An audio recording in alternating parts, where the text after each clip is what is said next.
Hello everyone, welcome to another analysis of the Hindu. आज का अगर हेडलाइन देखें तो गोवा के एक नाइट क्लब में आग लग गई और उससे 25 लोगों का डेथ हो गया। अब ये आग लगना या एक बार अंडरग्राउंड लाइब्रेरी में पानी घुस गया था, तो ये सब जो होता है इसको आप एक डिजास्टर की तरह ट्रीट कर सकते हो, कॉमन डिजास्टर। इसमें आप प्रिपेयर कर सकते हो कि ये क्यों होता है, कॉजेस क्या क्या है, इसमें सरकार का क्या रोल है, सरकार क्या क्या लॉ लाया है या कोई रूल है अगर वैसा, और इसमें क्या क्या चैलेंजेस हैं उनको टैकल करने में, और वे फॉरवर्ड क्या है। उसके अलावा मेरे को ये ज़्यादा इंपॉर्टेंट लग नहीं रहा है। इनफैक्ट आज का जो न्यूज़पेपर है उसमें ज़्यादा इंपॉर्टेंट न्यूज़ है भी नहीं। इंडिगो डिसरप्शन ये 4-5 दिन से चल रहा है। इसमें फिर हाउस पैनल जाने वाला है इंडिगो और डीजीसी ऑफिशियल से मिलने के लिए। तो वो फिर आप देख सकते हो हाउस पैनल क्या होता है। तो बेसिकली जो हाउस का कमिटीज होता है ना, उसका कुछ मेंबर्स जाते हैं मिलने के लिए, या उनको कॉन्स्टिट्यूट किया जाता है, उसको पैनल बोलते हैं। ये कमिटी से अलग है। Parliament to take up debate, parliament का चैप्टर आप अच्छे से कर लेना लक्ष्मीकांत से, उसमें मेंस में भी आता है। अगर आप 2025 का देखोगे तो बढ़िया बढ़िया क्वेश्चन है, अच्छे क्वेश्चन है। US security strategy changes are consistent with our vision, Russia ऐसा बोल रहा है। तो रशिया को ऐसा लग रहा है कि ट्रम्प जो कर रहे हैं वो जो करना चाहते हैं उसके सामंजस्य में है। तो ट्रम्प का आप देखोगे कि थोड़ा यूएस को अकेला आइसोलेशन में लेके जा रहे हैं कि इस चीज़ को छोड़ रहे हैं। इस बार ये पिछली बार तो डब्ल्यूटीओ को छोड़ दिया था। फिर देखिए क्या होता है। ट्रम्प का जब तक है तब तक अनिश्चितता ही बना रहेगा। It will be very ambiguous कि वो आगे करेगा क्या। वो उसको खुद को नहीं पता कि वो करने वाला क्या है आगे। एक तो झूठ बहुत बोलता है। अगर पहला एडिटोरियल देखें, balance not swing, India needs to assert strategic autonomy by engaging both Russia and West. अभी देखिए रशिया के जो प्रेसिडेंट है पुतिन आए थे। यूएस और रशिया का बेसिकली, यूएस और रशिया, वेस्ट किसको बोलता है, यूरोप और यूएस, और रशिया अलग है, चाइना एक तरफ है। तो इंडिया को ये एक ज़रूरत है कि इन लोगों को बैलेंस करे, क्योंकि डाइवर्जिंग इंटरेस्ट है। जैसे अभी यूएस बोल रहा है कि तुम रशिया से, इंडिया को बोल रहा है कि रशिया से ऑयल खरीदना कम करो, सिक्योरिटी डील्स मत करो, डिफेंस डील्स मत करो, नहीं तो काटसा लगा देंगे। तो वो एक बैलेंस करने का जरूरत है। कि देखिए अभी जो मेन जो आईआर चल रहा है, इंटरनेशनल रिलेशन चल रहा है, उसमें चार मेन प्लेयर्स है, इंडिया, रशिया, चाइना और यूएस। यूएस को इंडिया की जरूरत है चाइना को काउंटर करने के लिए। रशिया को फिर वही चाइना को काउंटर करने के लिए चाहिए। चाइना चाहता है कि इंडिया यूएस के क्लोज ना जाए, क्योंकि उसको फिर वो थ्रेट परसेप्शन लगता है। तो इंडिया एक बहुत अच्छे पोजीशन में है, उसको देखिए कैसे यूज करता है ये तो पता नहीं। अभी ये न्यूज आया है कि ऑल्दो मतलब बोला नहीं है कि खुले तौर पे, लेकिन जो रशियन ऑयल का इंपोर्ट है वो इंडिया घटा दिया है। तो इंडिया को एक बैलेंस करने का जरूरत है, स्ट्रेटेजिक ऑटोनॉमी का जरूरत है इंडिया को, कि वो जो करना चाहता है वो करे, वो किसी के दबाव में ना आए। जैसे कुछ कुछ जब सुषमा स्वराज जो फॉरेन मिनिस्टर थी, तो ईरान को से बोला है यूएस की, आप तेल खरीदना बंद करो, तो इंडिया बंद कर दिया। उसके बाद वो चाइना के पास चला गया। तो ऐसा अगर होगा, उसके कुछ दिन बाद ही वो चाइना से फिर बहुत लॉन्ग टर्म एग्रीमेंट कर लिया था। अगर ये करेंगे कि आप एक कंट्री के कारण दूसरे कंट्री को छोड़ रहे हो, तो वो सही नहीं है। इसमें क्या लिखा है ना, लास्ट में आप देखिएगा कि पेंडुलम ना बने इंडिया, कि कभी इधर कभी उधर कभी इधर, उसको बैलेंस करे दोनों के नीड्स को, रशिया को और यूएस को। तो इसको आप पढ़िए, आईआर के लिए अच्छा वो है, आर्टिकल है। Chaos foretold, Indigo seems to have willfully misread the plan for changes to crew duty hour।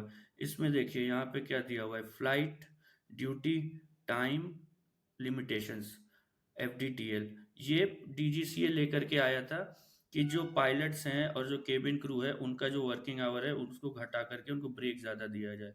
अब इसी के कारण सारा वो हुआ है कि वो जो फ्लाइट्स उनको कैंसिल करने पड़ रहे, क्योंकि बोले कि हमारे पास उतना क्रू नहीं है। बहुत हंगामा हुआ है।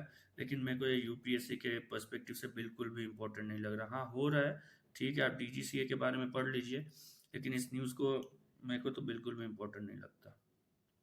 Surveillance apps in welfare, snake oil for accountability. ये बेसिकली है कि जो गवर्नमेंट स्कीम्स में, वेरियस गवर्नमेंट स्कीम्स में जो टेक्नोलॉजी का यूज़ हो रहा है, डिजिटल टेक्नोलॉजी का, फॉर एग्जांपल इसमें दिया हुआ है मनरेगा में एक यूज़ होता है आधार बेस्ड बायोमेट्रिक ऑथेंटिकेशन, कि आप जब गए हैं तो आप प्रूव करिए कि आप काम कर रहे हो, तो उसमें बायोमेट्रिक ऑथेंटिकेशन करना रहता है।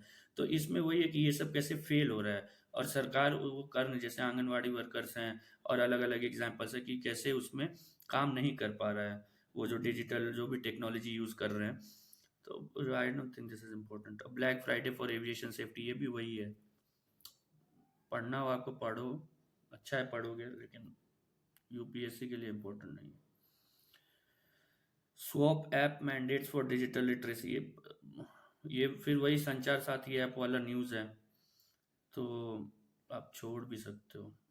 The evolution of pension reforms, इसमें एक इम्पोर्टेंट डेटा है कि today over 153 million Indians are aged over 60।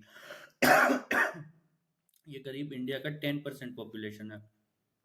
This is projected to double to 347 million by 2050। अभी इसमें क्या होगा कि आपका पेंशन का प्रेशर बढ़े। अब तो वो आ गया है न्यू पेंशन सिस्टम जो है, जिसमें आप सरकार उतना ही देगी जितना आप दोगे। तो पहले क्या होता था कि आपका जो लास्ट सैलरी है उसका अबाउट उसका हाफ आपको मिलता था पेंशन के तौर पे। तो उसको अब चेंज कर दिया गया है, यहाँ पे एनपीएस का नाम दिया हुआ है, ये आप देख लेना एनपीएस क्या होता है, बहुत इंपॉर्टेंट है, 2004 में लागू हुआ है।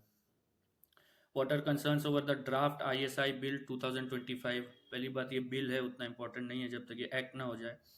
अगर आपको देखना है कि इसमें है ही क्या, तो ये क्या है कि इंडियन स्टैटिस्टिकल इंस्टीट्यूट जो है एक सोसाइटी के तौर पर रजिस्टर्ड है। अब सरकार ये बिल के थ्रू उसको एक स्टैट्यूटरी बॉडी बनाना चाह रही है। तो इन लोगों का कहना है कि उसका जो ऑटोनॉमी होगा उसको चैलेंज होगा, तो इसलिए ये लोग इसके खिलाफ प्रोटेस्ट कर रहे हैं। बस इतना ही है इस आर्टिकल में। What the Nithari acquittals reveal, don't read this. What are the legalities involved in organ transplantation, ये इसका एक लॉ है, इसमें कहीं पे यहाँ पे है transplantation of human organs and tissues act. इसमें एक टर्म है ब्रेन स्टेम डेथ। बेसिकली क्या होता है, when your brain stops functioning but other parts of your body are functioning. जैसे तुरंत नहीं, वो आप डेथ होने के बाद तुरंत वो खत्म नहीं होता है, तो वही इसी के लिए। इसमें अगर आपको एक चीज़ साइंस एंड टेक का समझना है ना, जो बहुत न्यूज़ में चल रहा है, वो है जीनो ट्रांसप्लांटेशन। जीनो ट्रांसप्लांटेशन क्या होता है ना, कि आप किसी फॉरेन, जैसे अगर आप ह्यूमंस को क्या करोगे, आप ह्यूमंस का ही ऑर्गन लगाओगे, लेकिन अब साइंस उतना एडवांस हो गया है कि दूसरे एनिमल्स, पर्टिकुलरली जो पिग्स होते हैं, इनका ऑर्गन्स कुछ जेनेटिकली मॉडिफाई करके ह्यूमंस में डाला जा रहा है। तो आप ये देख सकते हो साइंस एंड टेक के पर्सपेक्टिव से। अदरवाइज ये आर्टिकल भी मेरे को उतना ज़्यादा यूपीएससी के पर्सपेक्टिव से इम्पोर्टेंट नहीं लगा। फिर blame game begins over Goa night club. अब किसके कारण आग लगा, कौन क्या क्या, अब यही होगा, फिर कुछ नहीं होगा। कांग्रेस आप slam Goa government over safety. जब आप दिल्ली में थी तब कांग्रेस और बीजेपी उसको बोलते थे कि देखो आग लग गया, तो तुम वो अभी ये भाजपा को या जो भी वहाँ पे है गोवा गवर्नमेंट, उसको बोल रही है, ये उसको बोलेगा, वो उसको बोलेगा, होगा कुछ नहीं। आप बस यूपीएससी के लिए प्रिपेयर करो कि क्या कर सकते हैं, गवर्नमेंट क्या कर रही है। यूएस ऑफिशियल बिगिंस, ये कल न्यूज़ था कि ऑफिशियल्स आने वाले हैं वो टैरिफ का जो है उसको एग्रीमेंट के लिए, तो वो लोग आ गए हैं। 10 Maoist carrying 2.36 crore bounty surrender in MP. ये फिर आपको एक सरेंडर पॉलिसी जो भी है आप देख लीजिएगा। लेफ्ट विंग एक्सट्रीमिज्म का कॉजेज, उसका हिस्ट्री, सरकार ने क्या किया है और क्या लैकिंग है, क्या शॉर्टकमिंग्स हैं, आगे क्या होना चाहिए, ये सब आप एक प्रिपेयर कर लेना, ये मेंस के पर्सपेक्टिव से। It is essential to nurture inheritance and pass it on to future generation. ये न्यूज़ बेसिकली जो है, इसको इधर डिस्कस करते हैं। ये हमारे जो फॉरेन मिनिस्टर है, इन्होंने ये जो भी ये कहा है, ये कहाँ पे कहा है, तो एक intergovernmental committee for safeguarding of intangible cultural heritage है। तो इस कमिटी का मीटिंग हो रहा है इंडिया में, तो उसमें इन्होंने ये बोला है। अब इसमें मेरे को क्या क्या इंपॉर्टेंट लगा, जो इंटेंजिबल कल्चरल हेरिटेज है, ठीक है। इंटेंजिबल क्या है, जो चीज टेंजिबल होता है, जो आप टच कर सकते हो, फील कर सकते हो। इंटेंजिबल है जो आप टच नहीं कर सकते हो, देख नहीं सकते हो। तो इसमें इंडिया में क्या क्या है इंटेंजिबल कल्चरल हेरिटेज, तो योग है, बुद्धिस्ट चैंटिंग ऑफ लद्दाख है, गरबा है, ऐसे 15-17 कुछ लिस्ट है। वो लिस्ट आप एक दो बार उसको गो थ्रू करोगे, गूगल पे आप सर्च करना, आपको मिल जाएगा। बस आप सर्च करना इंडियन इंटेंजिबल कल्चरल लिस्ट, उसमें आपको सारा मिल जाएगा। हम दो ही तीन नाम लिखे हैं, आप पूरा लिस्ट देख लेना, दो तीन बार आप देखोगे आपको याद हो जाएगा। वैसे याद करने का भी उसमें कुछ नहीं है। उसके बाद जो मेरे को लगा वो है यूनेस्को का वर्ल्ड हेरिटेज साइट। अब हम ये क्यों बोल रहे हैं, क्योंकि ये भी मेंशन किया हुआ है यहाँ पे कि यूनेस्को वर्ल्ड हेरिटेज साइट है इंडिया में। यहाँ पे लिखा हुआ besides being home to many UNESCO world.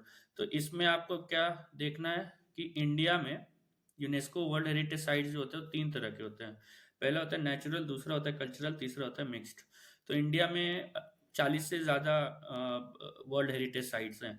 Natural जैसे कि Kaziranga National Park, Keoladeo National Park, Western Ghats.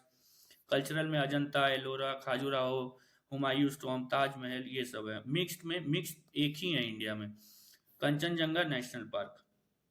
अब इससे मेंस में तो मेरे को नहीं लगता कि सवाल आएगा। अगर प्री में आता है, आप एक बार इसका मैप पे देख लेना। आप गूगल पे जाओगे, आप सर्च करोगे इंडियाज वर्ल्ड हेरिटेज साइट्स, और उसमें आप इमेज वाले टैब पे जाना, आपको ढेर सारा मिल जाएगा। बहुत सारे कोचिंग वालों ने वो इमेज बनाया हुआ है, आप उसमें किसी को भी देख लो, दो तीन बार मैप को गो थ्रू कर लो। मेन पॉइंट, मेन चीजें आप याद रखो, जैसे ताजमहल तो आपको याद ही रहेगा, अजंता, एलोरा, ये सब तो आपको याद ही रहेगा। खाजुराहो आपको आर्किटेक्चर में पढ़ना है, जो चंदेला स्कूल ऑफ आर्ट है, नगरा स्कूल में ये सब स्कूल है, ये आपको पढ़ना ही है। उसके बाद ये सब मेंटेन कौन करता है, ये बताता कौन है कि वर्ल्ड वर्ल्ड हेरिटेज साइट कौन से होंगे, तो उसका यूनेस्को वर्ल्ड हेरिटेज कमिटी है। ये तीन चीज मेंटेन करता है। पहला वर्ल्ड हेरिटेज साइट लिस्ट, जिसमें इंडिया में अराउंड 42 साइट्स हैं। उसके अलावा एक वर्ल्ड हेरिटेज कन्वेंशन है, ये जो हेरिटेज साइट्स हैं उनको कैसे मेंटेन करना है, उनका प्रिजर्वेशन, उनका देखभाल के लिए, तो वो है। और तीसरा है वर्ल्ड हेरिटेज फंड, कि इन ये सब जो बिल्डिंग्स है, जो हेरिटेज साइट्स हैं, इनका प्रिजर्वेशन के लिए फंड है। तो ये तीनों एक यूनेस्को वर्ल्ड हेरिटेज कमिटी में है। एक और वर्ड जो न्यूज में रहता है वो है tentative list, world heritage site का टेंटेटिव लिस्ट। टेंटेटिव लिस्ट क्या है कि अभी तक उसको नहीं वर्ल्ड हेरिटेज साइट बनाया गया है, लेकिन उसको बनाया जा सकता है। ये मेरे को कभी इम्पोर्टेंट नहीं लगा, लेकिन अगर आपको लगता है कि हाँ ये इम्पोर्टेंट हो सकता है, तो आप उसको उसको भी आप गूगल सर्च करोगे या यूनेस्को की साइट पे जाओगे, उसमें इंडिया वाले टैब पे जाओगे, आपको मिल जाएगा। तो ये इस न्यूज़ में इतना ही है। SKM urges farmers to burn draft seeds bill. Seeds bill में वही है, बिल है, अभी एक्ट बनने दीजिए, तब देखिएगा कि क्या होता है। वो आएगा इन न्यूज़ में, तब डिस्कस करेंगे। NDA will win big in Bengal, ठीक है। Parliament to take up debate on electoral reforms this week. Humayun Kabir not important. ये देखिए भगवत गीता का पाठ कर रहे हैं और हाथ में तलवार है इनके, क्या होगा।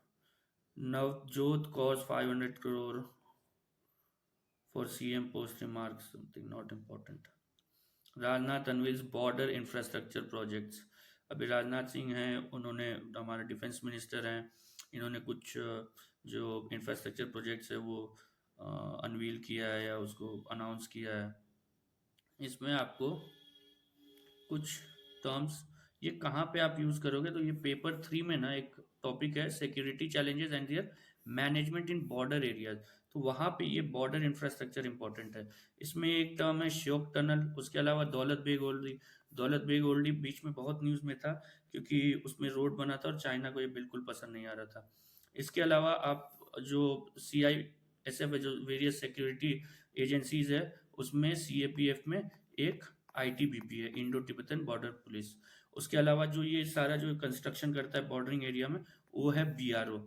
तो इसके बारे में आप क्या करिएगा, आप खोल के देख लीजिए थोड़ा बहुत, कब स्टैब्लिश हुआ, इसका हेड कौन है, किस मिनिस्ट्री में है, इसका मेन, इसके साइट, अगर इसका साइट अवेलेबल हो ना, तो उसके साइट में अबाउट अस में जाइएगा, और उसका पहला 2-3 लाइन आप पढ़ लीजिएगा, बस 2-3 लाइन। यूपीएससी अगर पूछेगा तो वहाँ से भी पूछ सकता है, क्योंकि वो पहले एक यूएनसीसीटी के साइट से डायरेक्ट वहाँ से डायरेक्ट हूबहू वर्ड टू वर्ड उठा करके पूछ चुका है।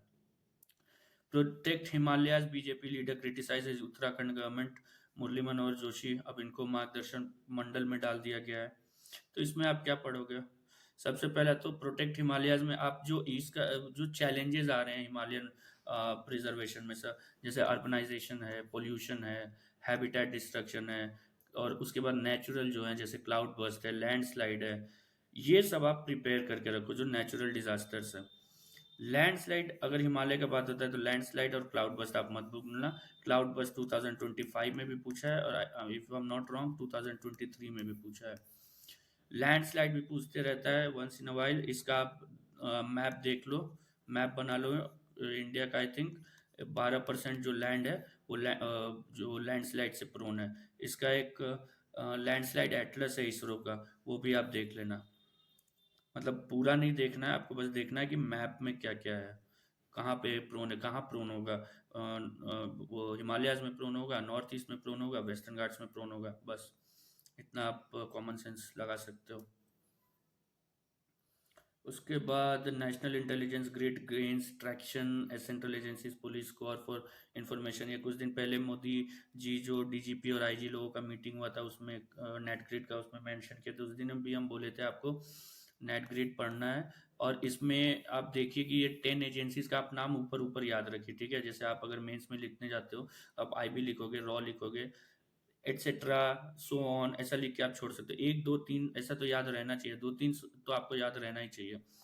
और उसके अलावा नेट ग्रिड एज सच आप अगर सर्च करोगे तो वही बताएगा गूगल पे कि सेंट्रल एजेंसीज का डेटाबेस है, क्राइम का डेटाबेस है, सब यूज़ कर सकते हैं। तो आप बेसिकली याद रखो कि कौन कौन से 10 एजेंसीज है जो इसको यूज़ कर सकते हो। और यहाँ पे ये भी दिया हुआ है कि जो सुपरिटेंडेंट लेवल के जो ऑफिसर्स होते हैं पुलिस के, वो यूज़ कर सकते हैं। Access to NetGrid is now available to Superintendent of Police rank officers. Earlier, it was only meant to be accessible to 10 central agencies. उसके बाद बिजनेस में तो आज कुछ है नहीं। Tokyo protests after Chinese military aircraft locks radar on Japanese jets. Tokyo मतलब Japan जो है वो क्वाड का मेंबर है। चाइना से उसका बहुत भारी वो है। इन लोगों का हिस्टोरिकल राइवलरी है, क्योंकि जब वर्ल्ड वॉर टू के समय ना जापान ने मंचूरिया को कैप्चर कर लिया था, चाइना का एक पार्ट है, और उस पे बहुत ज़्यादा उन्होंने एट्रोसिटीज़ किया था। तो चाइनीज़ हेट जापानीज़, तो ये लोग आज भी लड़ रहे हैं। Dozens including children killed in RSF drone. इसमें देखिए सुदान का नाम है और एक टर्म है कोर्दोफान। ये जो कोर्दोफान वर्ड है ये आप वहाँ पे लिखो जहाँ पे आपने वो नोट स्टार्ट किया था रीजन वाला, उसको उसमें आप कोर्दोफान ऐड करो और सुदान ऐड करो। ये रीजन्स जो हैं ये यूपीएससी पूछता है और पूछेगा, और वो कैसे देगा, अब तो उसको और हार्ड कर दिया है, 4 दे देगा। पहले क्या करता था 1 and 2, 2 and 3, 1 2 3, ओनली 1, ऐसा कुछ पूछता था। अब पूछता है ओनली 1, ओनली 2, ओनली 3, ऑल 4। ऐसा अगर वो सवाल पूछता है ना, तो आप जब तक आपको चारों श्योर नहीं है तब तक आपको अटेम्प्ट लेना बहुत मुश्किल पड़ जाता है। उसमें आप 50-50 कर सकते हो, लेकिन वो भी बहुत मुश्किल है। तो आप ये कार्दोफान को आप नोट कर लेना, ये जहाँ भी आप अपना ज्योग्राफी का बनाते हो। Mass shooting kills 12 including 3 children in South Africa. ये Trump can use force as he sees fit, says Hegseth on drug boat strikes. Hamas says ready to hand over weapons if occupation ends. Occupation कभी and नहीं होने वाला, Palestine का occupation. ये देखिए, ये environment के लिए एक इंपॉर्टेंट न्यूज़ है, ग्रासलैंड्स के ऊपर आया है। Grassland soils not trees anchor India's climate resilience. इसमें अगर आप देखें तो सबसे पहले तो ग्रासलैंड्स क्या होता है ये आपको पता रहना चाहिए, उसमें कितना रेनफॉल होता है ये आपको पता रहना चाहिए। उसके अलावा इंडिया में जो मेरे को दिमाग में आया कि आपको पढ़ना चाहिए, वो एनसीईआरटी में दिया हुआ है। किस क्लास के एनसीईआरटी में है वो मेरे को नहीं पता, 9th 10th या 11th 12th किस में है, लेकिन दिया हुआ है वो है land use categories in India.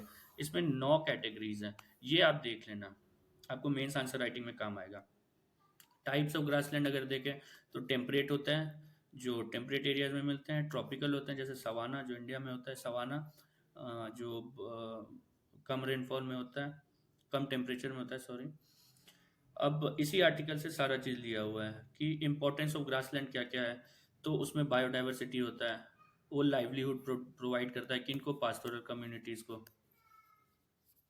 Soil health में मदद करता है, कैसे, तो ये जो सवाना जो जिसका बात हो रहा है, इसमें जो प्लांट्स होते हैं उसका उनका बहुत डीप रूट होता है और वो फैलता है अंदर अंदर, तो उसके कारण ये फाइब्रस रूट सिस्टम है, इसके कारण सॉइल हेल्थ इंप्रूव होता है। उसके कारण कार्बन सिक्विस्ट्रेशन होता है। कार्बन सिक्विस्ट्रेशन क्या हुआ कि आपने कार्बन को रिलीज किया, हवा में जो कार्बन है उसको कैप्चर करना। सबसे इजी तरीका जो कार्बन सिक्विस्ट्रेशन का है, जो नेचुरल है, उस वो है एफॉरेस्टेशन। आप पेड़ लगाइए, आप कार्बन सिक्विस्टर करिएगा। तो जो ग्रासलैंड्स है इसमें वो कार्बन सिक्विस्टर करते हैं, कहाँ, तो सॉइल के नीचे, बीनीथ द सॉइल। तो ये आर्टिकल में आर्गुमेंट है कि जो ग्रासलैंड्स होते हैं वो कार्बन सिक्विस्ट्रेशन में बहुत ज़्यादा मदद करता है। Nutrient cycling through microbes in soil. Nutrient cycling आप इसको पढ़िएगा, जैसे वाटर साइकिल होता है, नाइट्रोजन साइकिल होता है, कार्बन साइकिल होता है। तो ये आपको एनवायरनमेंट में पढ़ना है, जो एनवायरनमेंट बुक का थ्योरेटिकल पार्ट है उसमें आपको पढ़ना है, तो उसमें मदद करता है ग्रासलैंड। तो ग्रासलैंड के बारे में आप थोड़ा आपको प्रिपेयर करना ही है, वेरियस टाइप्स ऑफ फॉरेस्ट का, tropical forest, deciduous forest, Himalaya, mountain forest, उसमें आपको ग्रासलैंड भी। और ग्रासलैंड का पे तो बेस्ट जो अभी इंडिया में चर्चित है वो है चीता। चीता ग्रासलैंड में रहता है, फॉरेस्ट में नहीं रहता है। इसके अलावा जो एक टर्म न्यूज़ में है वो है CAMPA, compensatory afforestation fund management and planning authority. इसमें क्या है कि जो अगर आप फॉरेस्ट का जो एरिया है, फॉरेस्ट एरिया है, फॉरेस्ट लैंड है, उसको अगर आप नॉन फॉरेस्ट यूज में, नॉन में कन्वर्ट करना चाह रहे हैं, तो आपको एक मतलब क्या बोलेंगे, पेनल्टी टाइप का, पेनल्टी भी नहीं, आपको एक पेमेंट करना रहता है, वो जाता है, उसको बोलते हैं एफॉरेस्टेशन फंड में। उसके जो पैसा रहेगा उसके बाद उसको एफॉरेस्टेशन किया जाएगा कहीं और। तो इसका 2019 में एक सिंपल सा क्वेश्चन आया था, ये आप देख सकते हैं, नेट पे भी सर्च करोगे आपको मिल जाएगा कंपा का। तो ये नेशनल लेवल पे भी होता है, ये स्टेट लेवल पे भी होता है। उसके बाद इसमें एक एग्जांपल है, सोलापुर फॉरेस्ट डिपार्टमेंट ने कैसे एक ग्रासलैंड को वो किया, रिजुविनेट किया। फिर एक टर्म है बन्नी ग्रासलैंड। बन्नी ग्रासलैंड कहाँ है, तो ये देखिए मैप में एक मैप दिया, ये गूगल से डाउनलोडेड मैप है। यहाँ पे ये गुजरात है, यहाँ पे बन्नी एरिया है, यहाँ पे मिलते हैं मलधारी ट्राइब। तो आपको ये और ये जो है ये कच्छ रीजन में है, तो यूपीएससी पूछ सकता है, ठीक है।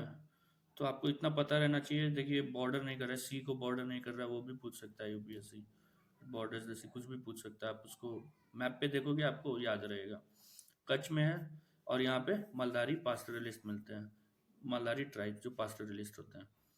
तो आप ग्रासलैंड को प्रिपेयर करो अच्छे से, रेनफॉल देख लेना कि कितना होता है, आप इसका ग्लोबल वो देख लेना कि कहाँ कहाँ मिलता है, जैसे अफ्रीका में मिलता है, टेम्परेट एरियाज में कहाँ कहाँ मिलता है, साउथ अफ्रीका में वो वेल्ड बोलते हैं, कहीं पे कुछ अलग अलग प्रेरीज नाम है, तो वो आप देख लेना। आप जो मेरे को ज़्यादा लगा ये वाला आप देख लेना, आर्ट एंड कल्चर के लिए बहुत इम्पोर्टेंट है, world UNESCO world heritage sites. इसके अलावा आप आईटीबीपी वाला देख लेना, प्रोटेक्ट हिमालयस। हिमालयस बहुत इंपॉर्टेंट है, हर 1-2 साल छोड़ के क्वेश्चन आता ही आता है। तो अभी चलते हैं, मेरे अब कुछ है नहीं, ऐसे हम दिखा देते हैं रीजनल न्यूज़ में। फिर से है pollution, review compliance with safety norms, police surges clubs after days. देखिए अभी जब तक ये न्यूज़ में रहेगा ना 3-4 दिन, हर दिन एक न्यूज़ आएगा। अभी एडिटोरियल भी आने वाला होगा, 2-3 दिन में एक एडिटोरियल भी आएगा कि वहाँ जो आग लगी है उसमें ऐसा हो गया, ऐसा नहीं होना चाहिए था। एसिड अटैक का बहुत दिनों से अभी चल रहा है, 3-4 दिनों से। आप वो फॉलो करिएगा कि जो केस चल रहा है कि एसिड अटैक विक्टिम्स को डिसेबल्ड पीपल का टैग मिले। अगर वो मिलता है तो वो इम्पोर्टेंट हो जाएगा। तो उस न्यूज़ को सुप्रीम कोर्ट में वो चल रहा है। 4 dreams, Jharkhand most loss of migrant workers, basketball court death. ये वैसा कुछ न्यूज़ में है नहीं। Held in cheating case, Pinarayi hits, political news है। स्टालिन हैड, ये दुष्यंत चौटाला हैं। Panic grips migrant workers. ये एक देखिए, ये जो है अभी वहाँ पे सबरीमाला में औरतों का जाना अलाउड है, कहीं पे नहीं अलाउड है। अब ये तो ठीक है, लेकिन मतलब वो भी ठीक नहीं है, लेकिन यहाँ पे अगर ट्रांसजेंडर आते हैं तो उनको क्या अलाउड है कि नहीं अलाउड है, ये कहीं लिखा ही हुआ नहीं है। तो अब इनका आइडेंटिटी कार्ड चेक हो रहा है। कुछ 11 ट्रांसजेंडर्स पहुंच गए थे, उनमें 7 के पास था आइडेंटिटी कार्ड, 4 के पास नहीं था। तो एक बहुत इंपॉर्टेंट क्वेश्चन है कल्चरल एंगल से कि जो ट्रांसजेंडर्स हैं, ये जेंडर के हिसाब से जिनका सोशियोलॉजी ऑप्शनल है, उनके लिए ये एक सोचने का बात है कि ये क्या होगा, क्या करना चाहिए इसमें। सुप्रीम कोर्ट का भी इसमें दिमाग घूम जाएगा। वॉकिंग इन नू, not important. Kochi court, Kerala local elections, opposition, Karnataka government to table 30 bills, cold wave grips Telangana. तो बस आज के लिए इतना ही। आप मेरे को मेल कर सकते हो अगर आपको कोई डाउट हो। मेरा मेल डिस्क्रिप्शन में रहता है। आप लोग मेरे को मेरा टेलीग्राम चैनल ज्वाइन कर सकते हो, उसका भी लिंक रहता है, उसका नाम रहता है और लिंक रहता है। आपको पसंद आता है तो प्लीज़ लाइक कर दिया करिए। अगर मन करे तो अपने दोस्तों के साथ शेयर भी कर सकते हैं। Thank you.